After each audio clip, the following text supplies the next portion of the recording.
Hi, my name is Nicole Coleman, and I am excited to tell you about the services and the programs that we offer at the Hancock County Veterans Service Office.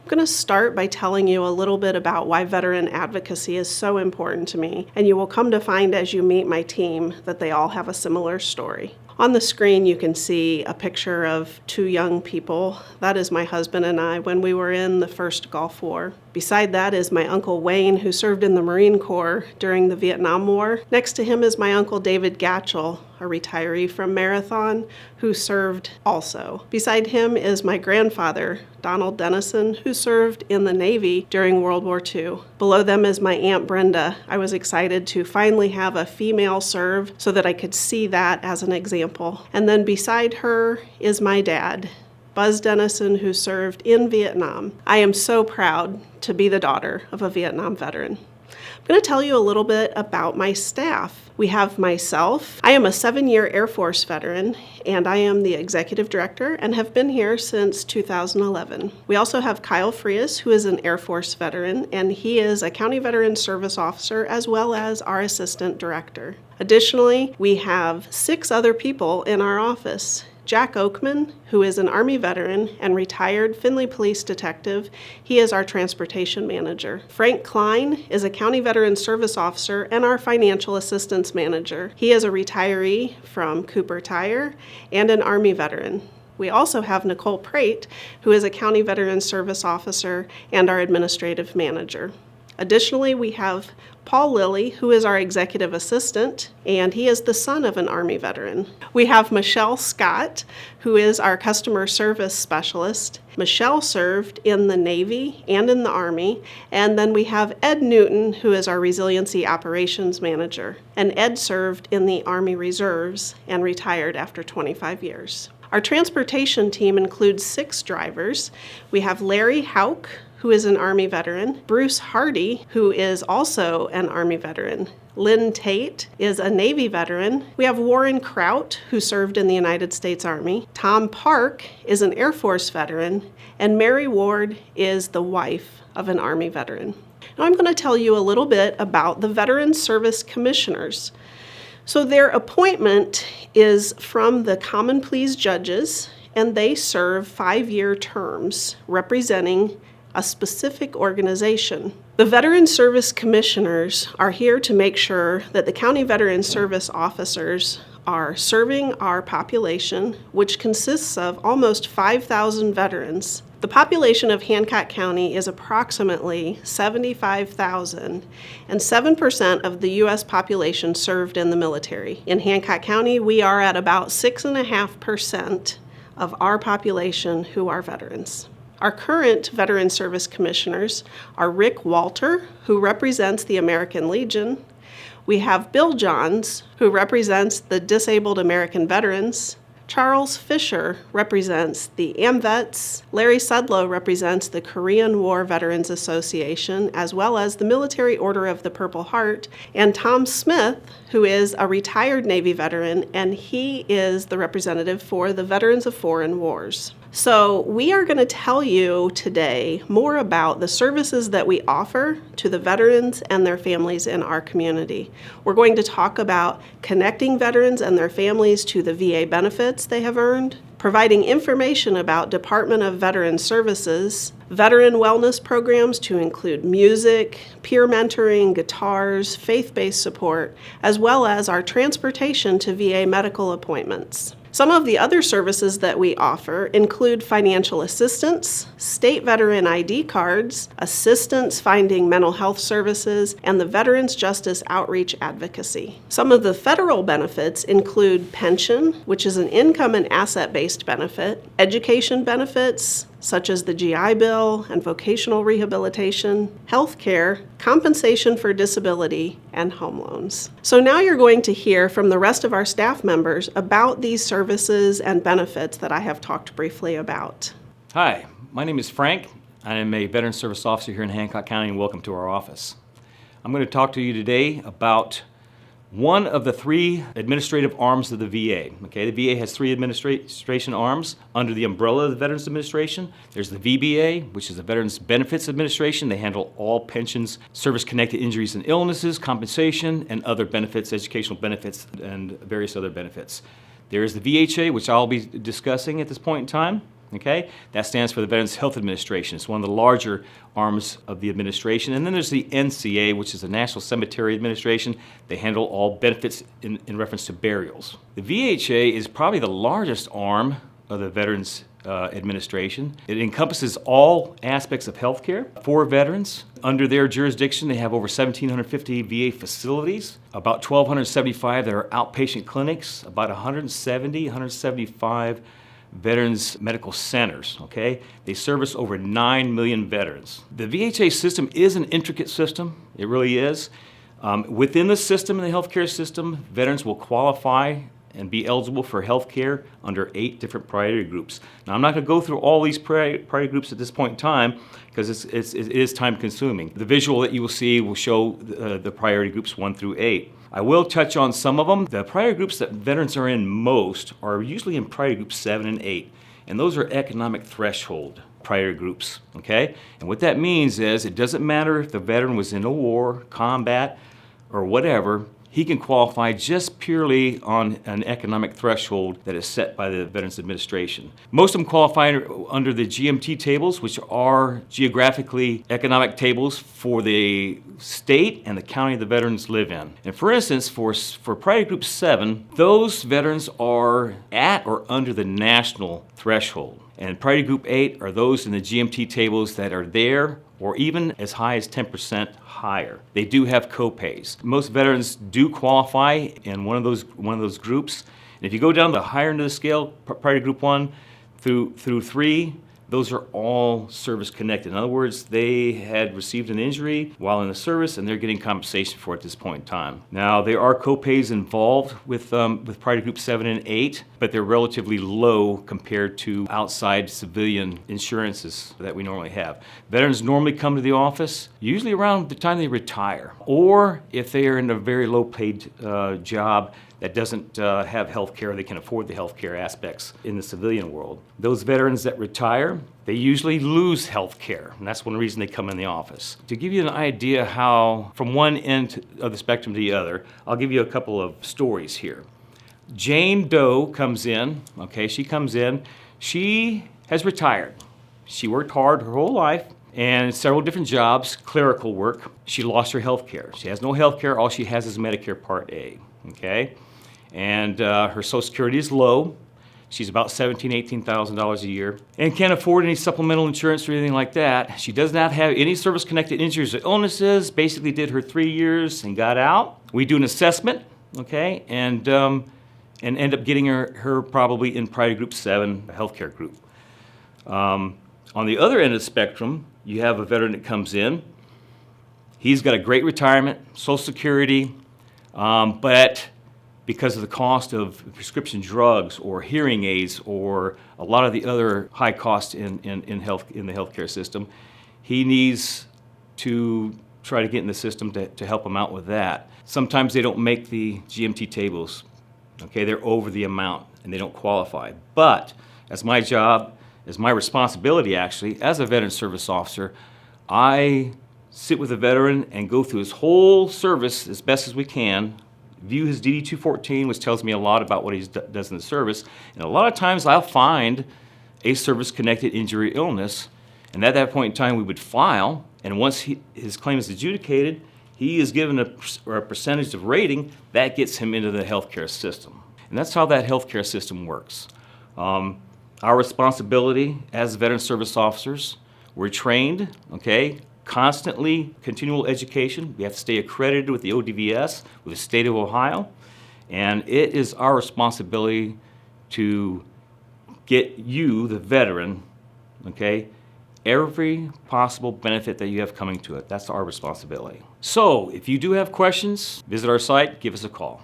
Hi, my name is Michelle Scott. I am the Customer Relations Specialist here at Hancock Veterans Service Office. We pride ourselves in customer service here, and I'm just going to tell you a little story about how much we pride ourselves. This story is about a widow. Her name is Margaret. Margaret came into our office to get some assistance because her husband had passed away. She was having a hard time, not able to make ends meet.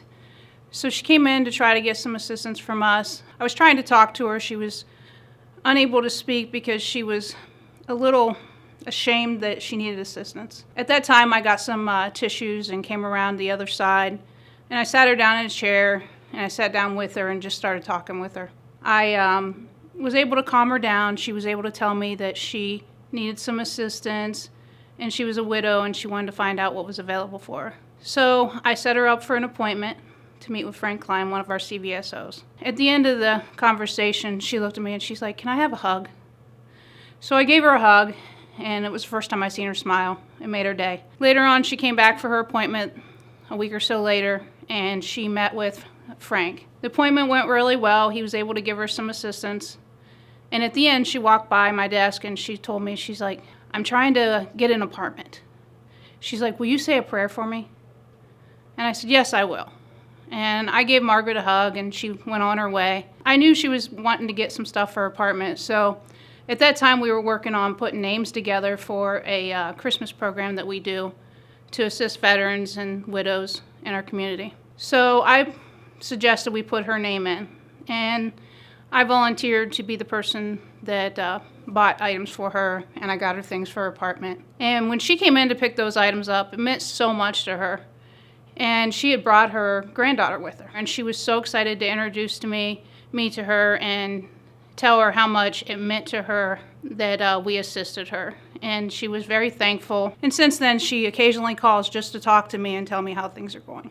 So this is just one example of how we help our veterans and our widows in our community. There's many touching stories that I could tell you, but I just wanted to share this one with you.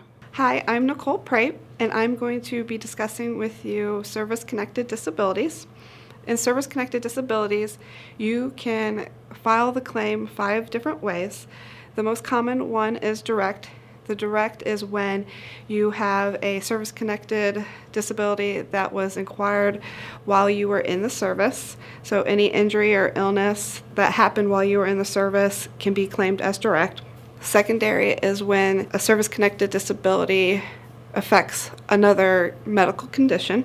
Presumptive is a medical condition that was established by laws to become service-connected. So a good example for that is if you have diabetes and you served in Vietnam where there was Agent Orange exposure, that would be presumptive to Agent Orange's diabetes. Aggravation is a condition that was prior to your military service but worsened as you were in the service.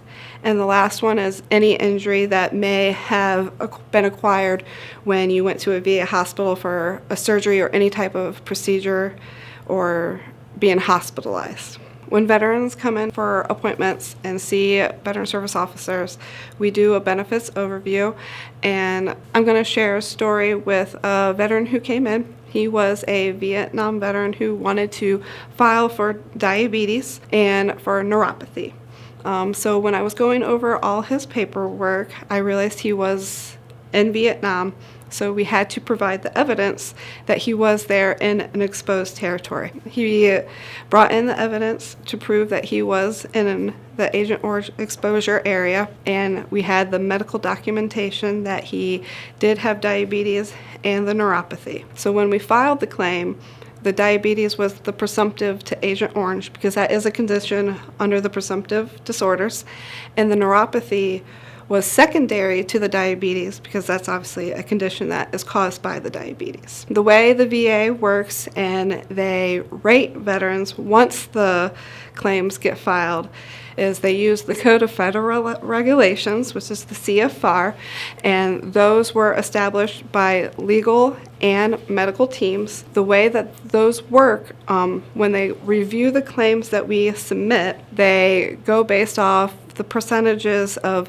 how are you not employable.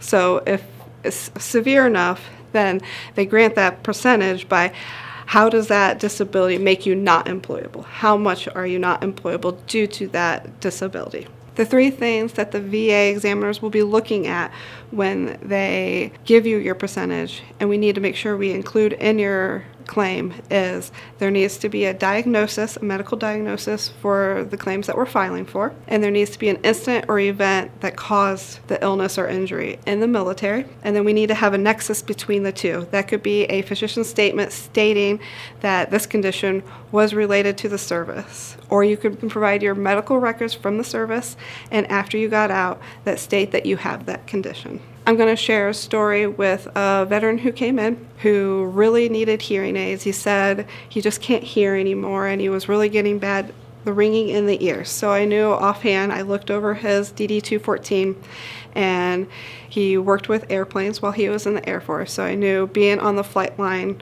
that could be a big reason for having hearing loss. So we filed the claim for hearing loss and tinnitus, and I provided all the documentation that the VA would need. The veteran then received a 60% rating for hearing loss and tinnitus because his hearing was so bad it impacted his ability to work. So if you can identify with any of these stories I shared with you today, please call our office and reach out and schedule an appointment so you can speak with the CVSO to get the benefits you are entitled to.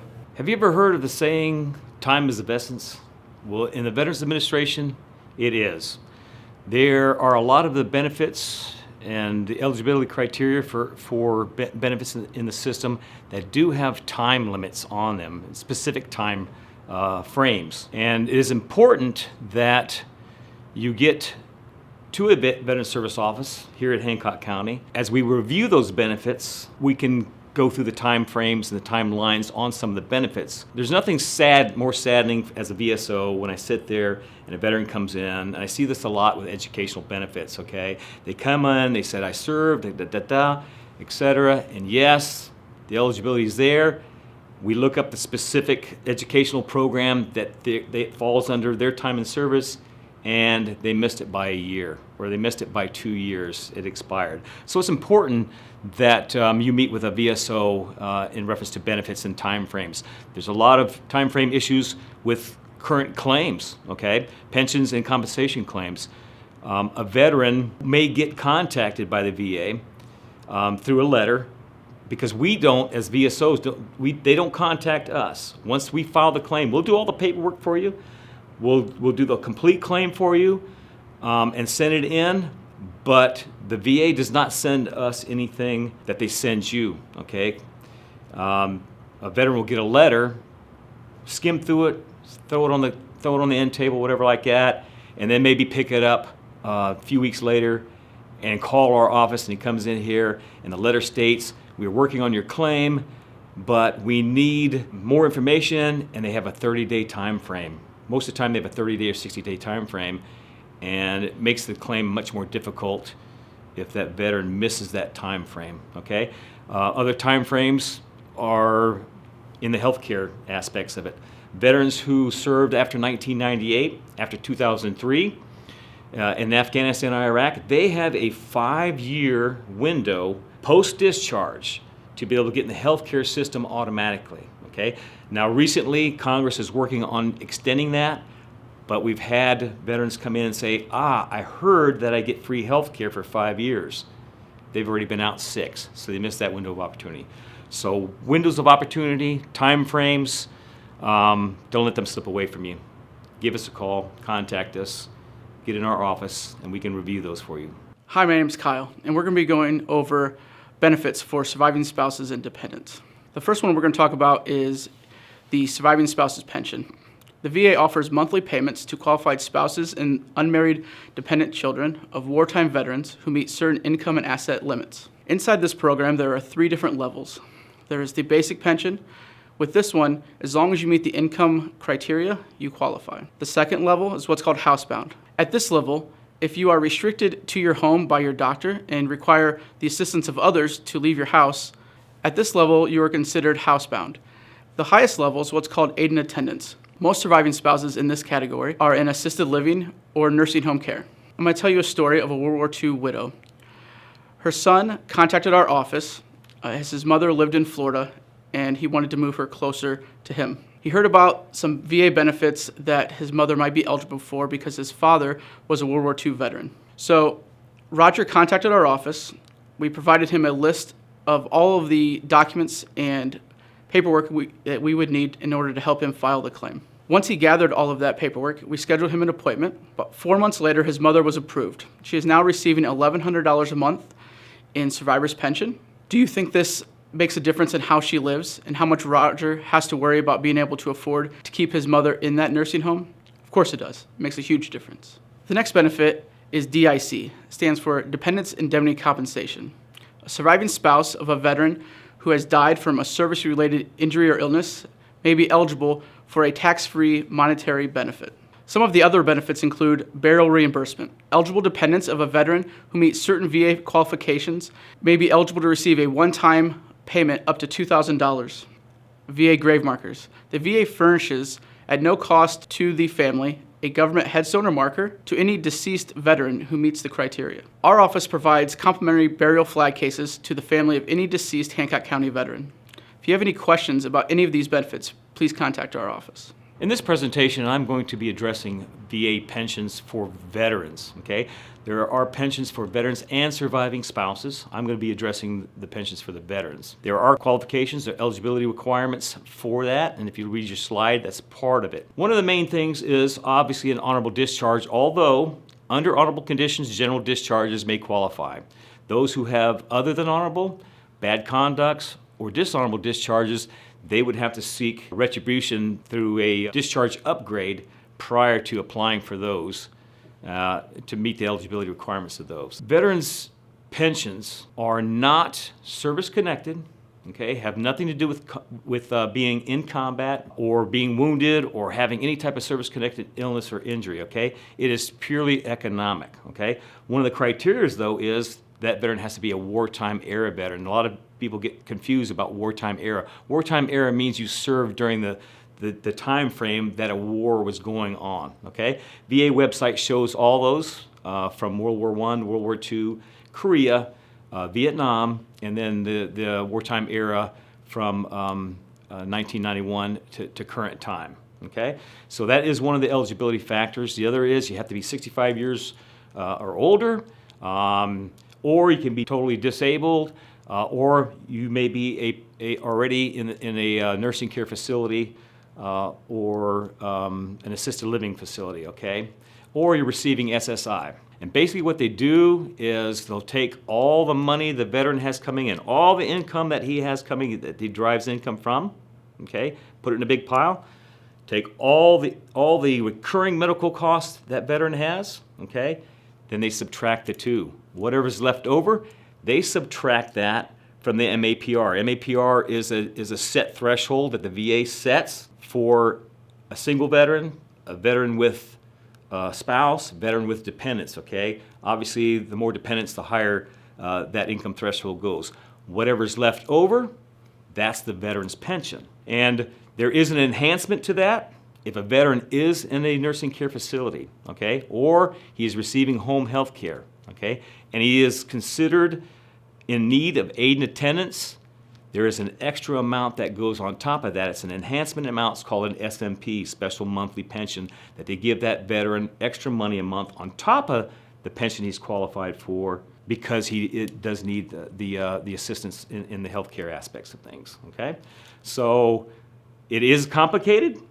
I will tell you that the average claim for a veteran's pension, I just did one yesterday, two yesterday actually, and you're looking at about 36 to 42 pages of applications and different forms that need to be filled out. Most people I know get confused, and it just totally blows their mind trying to sift through that on their own. That's what we're here for. That's why we're trained. That's our responsibility. You show up, we take it from there, okay? So if there's anybody out there that has any elderly parents that are veterans, that are in nursing care facilities, or maybe going to nursing care facilities, or low income and in need of a pension, contact us and we'll talk. Post-traumatic stress disorder, or as you may hear it called, PTSD, or just PTS.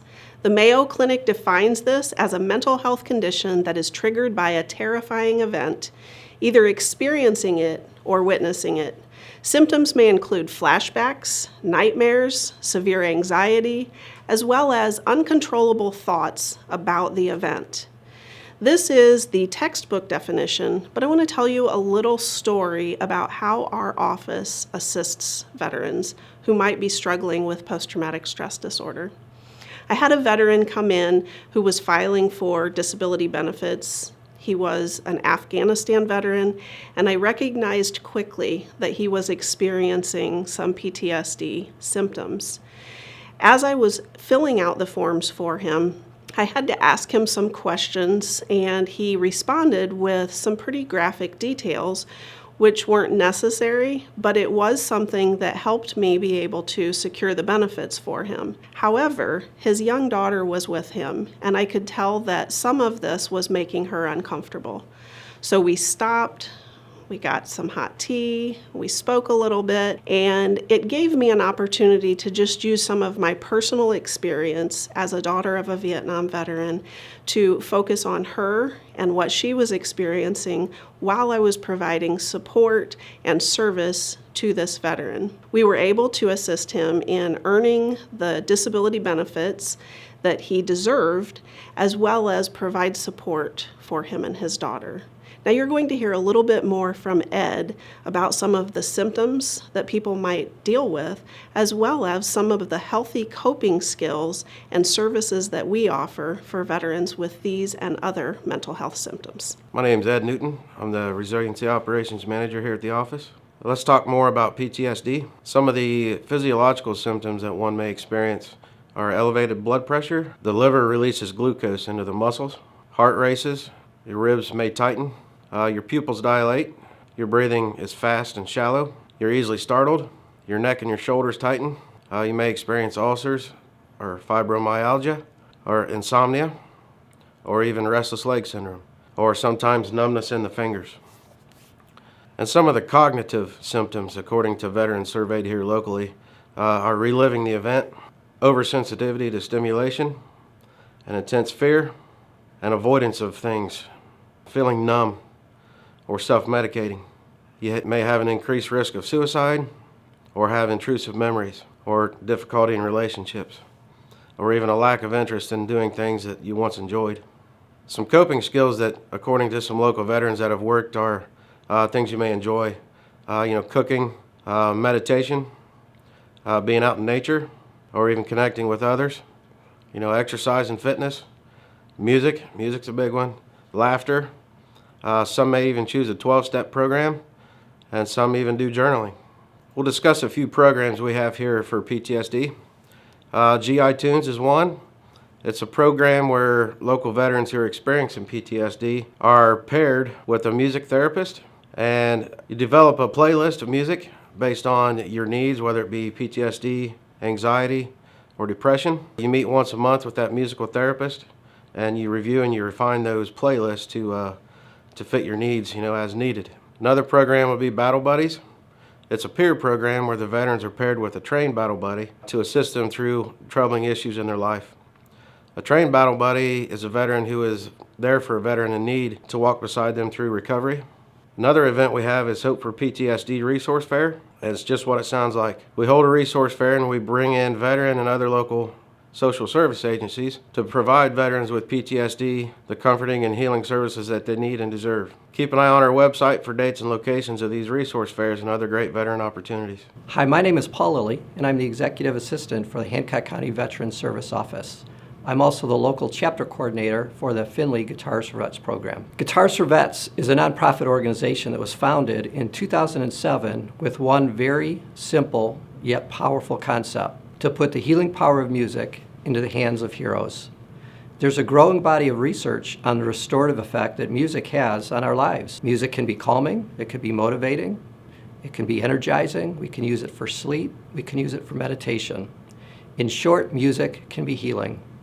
Making music by playing an instrument brings a whole sense of accomplishment and serenity that every guitarist knows, because the physical act of playing a guitar provides that sense of accomplishment and a real type of sanctuary in a world that is sometimes filled with trauma. The program provides at no cost to veterans 10 weekly guitar lessons that are individualized to the student. All vets are provided with a gently used guitar to use for sessions, and after they receive their 10th lesson, they graduate from the program and are gifted a brand new acoustic guitar and guitar accessories. Nationally, Guitars for Vets is implemented by a network of thousands of volunteers at more than 110 chapters in 40 states. In Findlay, the chapter began in 2019 through a unique partnership with Hancock County Veterans Services Organization. As the local chapter coordinator, I recruit instructors to provide the lessons, and through the generosity of the VSO and donations made to the program, we have provided over 600 hours of guitar instruction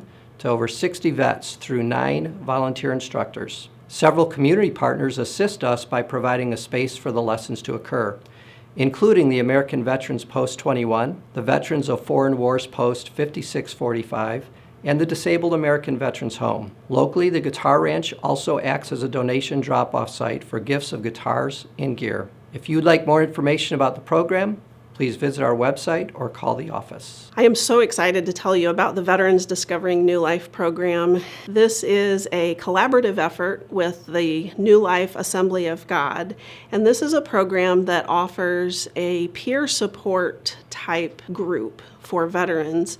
And you don't have to be suffering or living with any kind of mental health condition. However, a lot of those who do have found this helpful. This is a faith-based program where we come together as veterans from all different eras, and we talk about and share our joys as well as our struggles, and feel that camaraderie that we felt when we were in the service that we are missing as we have returned to our home communities. While this is a faith-based program, we do start with a small devotion at the beginning of each group meeting. We do not pray together, and you do not have to have faith in anything in order to come. We have people from all different walks of life and all different denominations who attend, as well as some who are agnostic and don't have faith in those types of things. This really is just a great resource for you to be able to connect with other veterans who understand some of your challenges and are here to support you and connect with you. I want to tell you a little about the Veterans Response Team. This is a team we are in the process of forming at this time. The Veterans Response Team is a team that will assist veterans in crisis. I myself am a veteran, and I know that it's so much easier to speak with veterans themselves. So that's what this team will do. We'll go out, we'll assist you if you're having trouble at a hospital, if you're having trouble with the law enforcement, whatever it may be. We will be a part of that and come out and help you through the situation. And if you're a veteran that want to be a part of this team, please contact us, because this team is going to be made up of all veterans. You can contact us at the office, ask for Michelle Scott or Ed Newton. Some of the amazing benefits that veterans in Ohio receive are: Ohio has 2 state veteran homes, one down in Georgetown, which is east of Cincinnati, and one in Sandusky, Ohio. They have care ranging from independent living all the way to dementia care. Ohio has a war orphan and severely disabled veterans children's scholarship. It's available to the children of veterans ages 18 to 24, of veterans who were killed in action or were disabled during their service. There are tons of recreational discounts to include Ohio State Parks, and our office provides a listing of all discounts here in our community. Ohio has a homestead exemption. For veterans 100% service connected, you can go to our website to download the application. Ohio has a military injured relief fund for veterans who were injured while serving in combat. For more information on any of these programs, go to our website or give me a call. Thank you. Here in Ohio, we are a lucky area. There's 88 counties, and every county has a CVSO in it. CVSO is a veteran service officer. Every one of them are trained to assist you. Therefore, when you call in and you need assistance, whether it's health care, disability, or any of those, they are able to assist you and make the process much easier. Here at our office, we have 3 veteran service officers that assist. And best of all of our services are free. Give us a call so we can help you. I am here to schedule an appointment for you. I'm Jack Oakman Jr. I'm the transportation manager at the Hancock County Veterans Service Office. We have 6 drivers on our team and are dedicated to serving our veterans. We also have 6 vans in our fleet, and one of the vans is a wheelchair van. We We transport our veterans to their VA clinic and VA hospital appointments or any other appointments that the VA may set for them. We will transport any day of the week, Monday through Friday. Our Toledo appointments, we ask that the appointments be between 8:30 and 12:30, and all other appointments can be made anytime, but we do ask for earlier appointments also because of the travel time.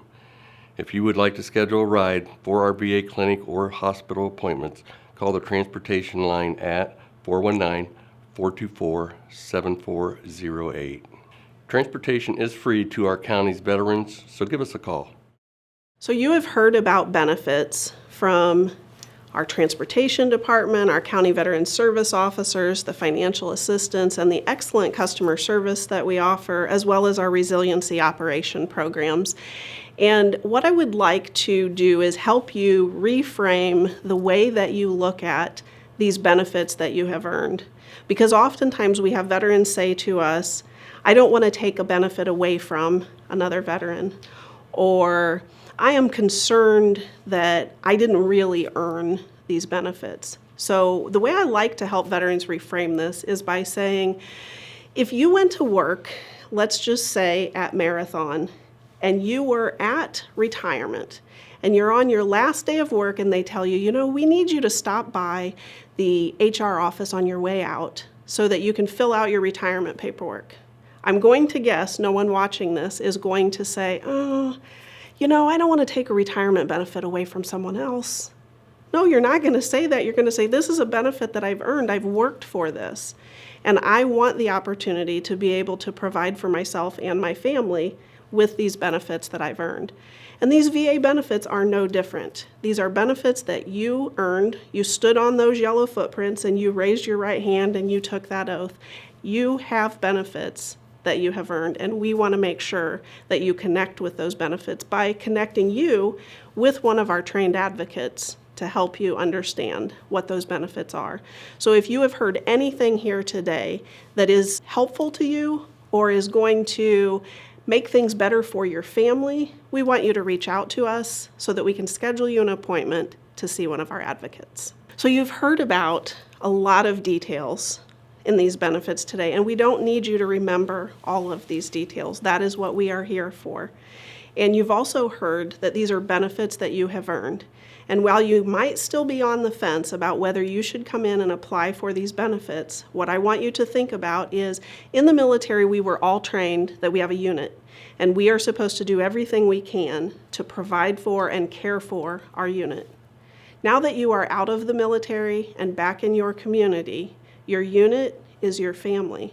So if you're not going to request these benefits or seek out these benefits for yourself, please do it for your family, because if you can improve their life by these benefits, it is well worth it. So here at the Hancock County Veterans Service Office, we take the VA's motto, which comes from the words of Abraham Lincoln, seriously. Let us strive to finish the work we are in, to care for him who shall have borne the battle, and his widow and his orphan. And that is what we are so passionate about. As you have heard, our staff is filled with veterans and family members of veterans. We are here to serve you and to connect you to the benefits that you have earned. I hope that you have enjoyed this information and that you will take time to schedule an appointment with a veterans advocate today.